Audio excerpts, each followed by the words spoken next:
Hey, welcome back to our YouTube channel, Disney Kremlins. It's good to be back in the studio, aka Cody's kitchen. Yeah, that's our new studio, since we don't currently have a studio. Yeah, or never really had a studio. But welcome to my kitchen. But yeah, Actually, dining room. we got the little fall pumpkin spice up. I like it. But we are not in the parks in this video because we live in Texas and we can't just be in the park every day. But as you can probably tell in the title, we're going to be talking about what it's like to plan a Disney trip during 2020 with the Disney COVID restrictions that they're having to follow. So right away, I just wanted to ask. A lot of this is just going to be me asking Cody questions that y'all might have. Perfect. Because he went and I did not. I'm going in October though. And right off the bat, I just wanted to ask, is it worth going to Disney during a time like this? So I think it depends who you are. Odds are if you're watching this video, you're one of our Instagram followers, you're one of our YouTube subscribers that have been with us forever, one of our loyal 100 that we have on every video. So I would say if that's the case, you're probably somebody that goes to Disney a lot. If you are a person that goes to Disney a lot, I think it's 100% worth it. Okay. Because the lines are super short all around the parks.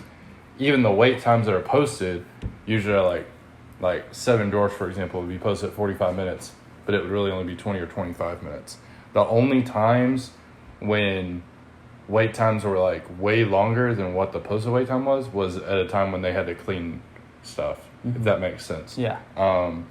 So they do clean like the ride vehicle. Yeah. Depending on the vehicle and what ride, I think they clean every like 30 minutes or so, which is crazy because even at Park Close, we were in line for Seven Dwarfs, and it was one of those times where we got in line right at Park Close, and they did a cleaning halfway through the line still.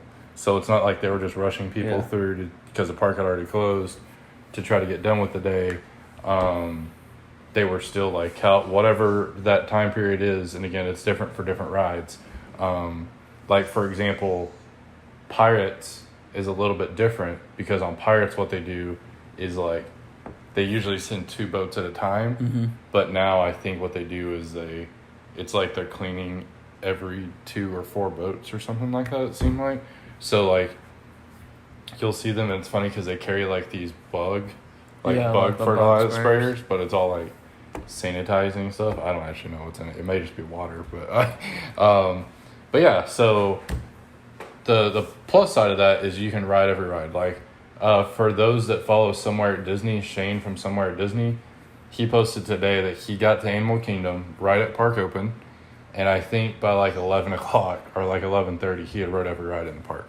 So, and that's how our experience was too. It was like by noon, we had already rode everything by the time we sat down for Flame Tree. So that's really cool. You can ride like we rode Flight of Passage twice, and both times was like 20 minutes or less. And when things start getting back to normal, you're never going to have that. So that was definitely a plus. However, the benefits of that are great, but the downside is something where if I was a family that goes once a year or goes, that's what I was gonna ask. Like, what if like someone who hasn't been to Disney in like 5 years just wants to go on a vacation because they're stuck being in the house? Right. Would you recommend them going now? No. And why is that? And I would say that, and then if you've never been and you're making it your big trip for the family or whatever, in those cases I wouldn't go, because for me, a big part of the Disney experience is the fireworks shows. Okay. For other people, the big experience for them is the parades and the fireworks shows. We don't always watch the parades when we go, just because we've seen all of them so many times. Yeah, unless it's a special one. Right, and it like holiday parades, we watch all those. And most of the time we watch when they do 2 parades during a Halloween party or a Christmas party. We usually watch both. But on a normal park day, we don't usually watch parade because we've seen them all so much. I don't know if y'all can hear my dog Thor howling in the background. But yeah, so if you're big on parades, if you're big on fireworks, If you're big on any of the nighttime shows like Phantasmic, Rivers of Light, thankfully is done at Disney. Thankfully, that's done, right? Yeah, that's done. Okay. All of that, and when I went, there weren't even any shows. Now that's gradually changing because the reason there weren't shows wasn't because of which I was confused, and hopefully this isn't too long of a tangent, but I was confused as to why it's tough to be a bug and like one man's dream, and like some of the shows were going, but not all shows. But apparently, the actors that are in the shows at Disney are in a separate union. And now they came to an agreement while we were there, so now shows are gradually starting to open back up. But I mean, parades and fireworks are such a big thing for Disney, and especially if you're going on that once every 4 or 5 year trip, or even once a year trip. I would hate to miss out on better to something like fireworks. Not go save your money and then like splurge or maybe on go a better resort next year. Right, exactly. Or more time, maybe add a few more park days in next year. So, all right. So speaking of resort, how was the the handling of like the booking resort, or like your booking park tickets? Like, how is that different now as opposed to like no restrictions? Like, so it was a lot less complicated. Okay. So booking the resort was fine. That's the normal process, but you now go in and book one park a day because there's no park hopping. There's also no fast passes. So, usually I'm on the computer, like literally when our fast pass date 60 days prior to park opens comes up, because no exaggeration, if you're not there within like a day or two when the fast pass is open, you're not getting sometimes within hours, you're not getting flight of passage. You're probably not getting Mickey and Minnie's Runaway Railway when that starts back opening and allowing fast passes. I even get Slinky Dog, like Smuggler's Run, Seven Dwarfs Mine Train, stuff like that. So usually I'm booking, depending on how long our stay is, anywhere from like 12 to 20 fast passes. Yeah. And I'm there like I never 7 in the morning trying to book like fast passes. So I always heard, you need to get your fast pass as soon as possible. But then like when I went on that trip with Colton and Mom and Dad, was it like a year or two ago? I was doing the fast passes, and I was just like a month out, and like I couldn't get Peter Pan or Seven Dwarfs, and I was like, really? Like, okay. That made you appreciate me so much more. All right, so this another good question. If people are gonna stay on Disney property, is like, how are the resorts different, like as far as handling the rooms, cleaning the rooms? Yeah, so for one, they're a lot less crowded. Plus, for two, they clean the rooms, I think they said every other day instead of every day, but they don't do like a deep clean. So what they do is they come in, they replace your towels, washcloths, shampoo, soap if you need more of that, whatever. But they don't like redo the bed. They don't clean they don't swap out the sheets or whatever. They don't do any of that. Now, we were only there for 4 days, I think. So maybe that's different on a longer stay, because I know some hotels right now, if you stay for longer than 5 days, like every 5th day, they change the sheets in the room. So I don't know if that's the same at Disney right now, but for the stay we were there, we were only there 4 or 5 days, and it was only every other day cleaning, picking up towels and swatching out towels. All right. So obviously the park like levels are less crowded. So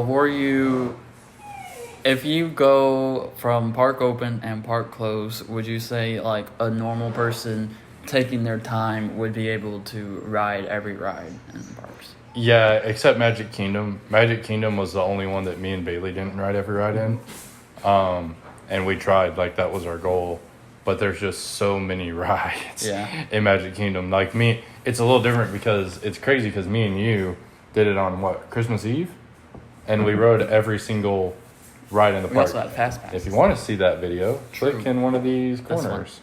This corner to check out that video. But fast passes don't really add that much because like 80% of the rides are walk-ons.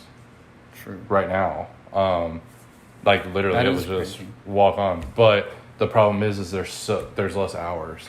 Like I want to say Christmas Eve, it was like probably 7 a.m. to 2 a.m. or something crazy like that, where it was like, which looking back on it now, it's like, wow, the park was open 19 hours or 18 hours or whatever. And that was just normal Disney operations. And now it's like 10 hours. Like, that's it. So, that's the big difference is you only have 10 hours. And when there's like however many rides like in Magic Kingdom, it wasn't the wait times that hurt us. It was... So there are set hours, and those might change, like from the time that a viewer's watching this and planning their trip. But what did that look like? I will say, a cast member told us when we were there that I was talking to told me that they can switch park hours within 24 hours advance notice. Okay. So there may not be a huge notice whenever they do. App. Right, because there may not be a huge notice if they eventually do change anything. No vlogs. I remember you really specified one thing, and that is not going to Magic Kingdom on a Saturday. Yes. Now, in the grand scheme of things, you asked me if a normal person that's taking their time, do every ride in the park. I still don't think, even if we went on like a Thursday, that we could ride every ride at Magic Kingdom. But Saturday, if you're especially worried about COVID, now, maybe I'm wrong when I say this, but I think that most people, if they're comfortable enough going to Disney World, they're probably not concerned about getting COVID. But obviously, hey, whatever. Maybe they're just super confident in Disney's safety. But my thought is that about that stuff, about being scared of getting COVID, and like I see it on TikTok especially a lot, that like people will always comment saying, oh, you're going here during like a global pandemic, blah, blah, blah. You don't care about people's safety. But it's like, if I'm going to hang out anywhere, I'm going to hang out at Disney, where they're enforcing the rules the correct way, making sure everything's done right. So I'm not sure you're going to ask me about this, but as far as safety is concerned, like, I feel so much safer going to Disney than I do, like, going to work or, like, the grocery store. Mm-hmm. Like, they're doing temperature checks, they're cleaning stuff so often, like, I wasn't worried about safety at all. But what I will say is Magic Kingdom on Saturdays, it was noticeably more busy than at the other parks throughout the week. Now, it was also Magic Kingdom, but remember when we talked to Magic Kingdom, like, isn't busy except on Saturdays. Okay. So, yeah, if you have any option, avoid Magic Kingdom on Saturdays. Right. I would also recommend avoid Hollywood on Saturdays because Hollywood's also busy right now. So, yeah. All right. Well, I think that's all of the main questions that we're going to answer in this video. If you have any other questions, put in the comment section or DM us on Instagram. If we get enough, we'll probably make another video. But what we're going to do coming up, since we're not going to be in the parks again until October, we're going to dive in more in depth, basically like what this video did, but for each individual park, some tips we have to make the best of your time at Disney in each park, because like Cody said, he wasn't able to do everything in Magic Kingdom. Maybe not go to this park on a certain day, blah, blah, blah. So stay tuned for those videos. If you haven't watched our 2020 vlog videos yet, I'll put the link up in the top right corner. There will be a link to all those videos at the end of this video. Cody, you have anything else for our beautiful viewers? Nope, we're still debating on an intro, so we'll insert that here. Kremlin's out. Outro? Yeah, outro. Now.